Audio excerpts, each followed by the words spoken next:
Just over 100 years ago, a wandering prospector, a German by origin called Karl Mauch, searching for gold, came through these remote hills on a long trail and stumbled on this. He was the first white man ever to see it. And what he'd found, though he didn't know, were the largest man-made structures in any part of old Africa south of the valley of the Nile. What were these mysterious ruins found so unexpectedly in the far interior of Africa?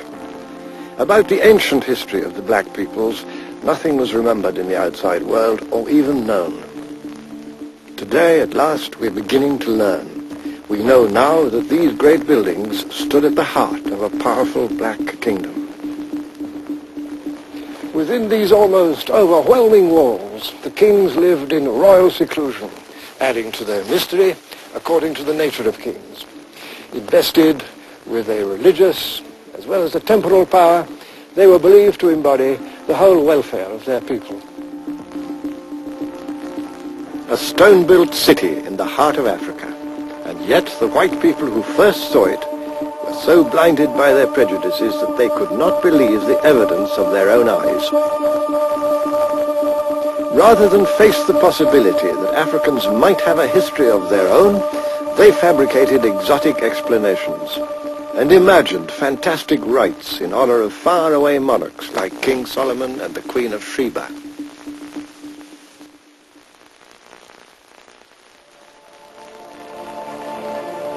The famous German philosopher Friedrich Hegel had set the tone. Though he'd never been to Africa and knew nothing of its people, this was his publicly expressed opinion in 1831. This is the land where men are children, a land lying beyond the daylight of self-conscious history and enveloped in the black color of night.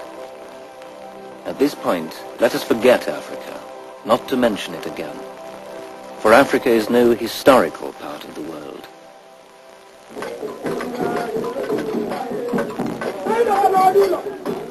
Hegel was not alone. His views were echoed widely.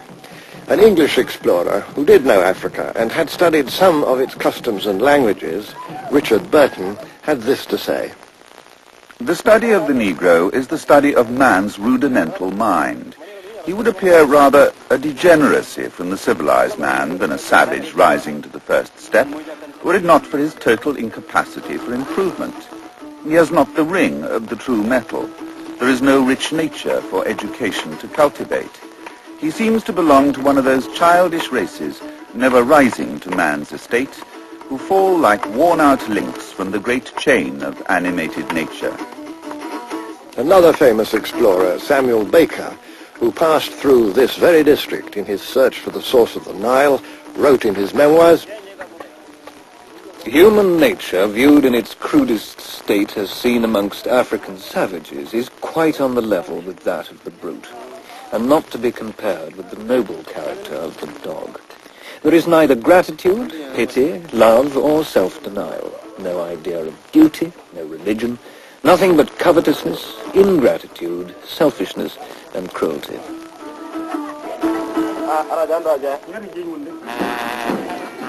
In a manner which seems quite unforgivable today, Europeans in the 18th and 19th centuries preferred to forget what their forebears had known very well, that kingdoms flourished in West Africa which were as sumptuous and as well governed as any in medieval Europe itself. What is more, the reports of traders and diplomats who visited these kingdoms assumed no attitudes of racial superiority. Racism, in fact, is a rather modern sickness.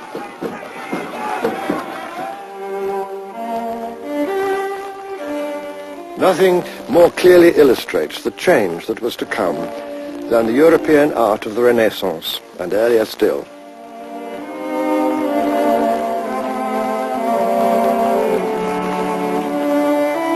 White and black take their place in these paintings with equal dignity. There's no hint here of what a later world was to call human nature in its crudest state. And this acceptance of equality between black and white had also been a keynote of the Middle Ages. Among the revered saints of Central Europe was the black martyr, St. Maurice. As we shall see, he is one of the heroes of this story. What then was the cause of this enormous change in white attitudes from equality to racist prejudice? History gives one dominating reply: the Atlantic trade in slaves. Based in strong castles on the West African coast, the nations of Europe vied with each other in the massive removal of millions of captured men and women. Their guns were not pointed at Africa, which was seldom regarded as a source of danger, but out to sea, ready to face rival ships suddenly appearing over the horizon. Africans, of course, have not been the only victims of racism and color prejudice. But if, as I believe, they've suffered more acutely than the other peoples of the world, the reason lies here. For over 300 years, this magnificent coast was the scene of organized and systematic cruelty.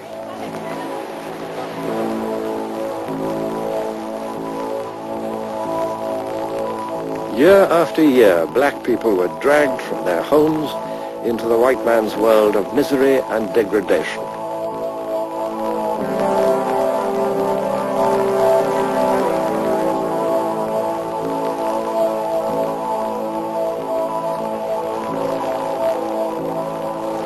They were presented as less than human, objects for buying and selling, like cattle, against whom any act of violence and debasement was justified.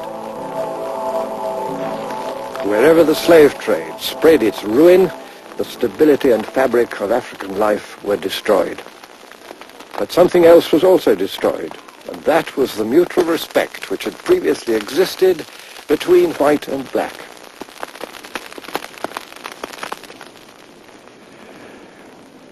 But after all, the slave trade ended a long time ago. Surely it's time to think again. Those old ideas about black inferiority were completely wrong, without foundation.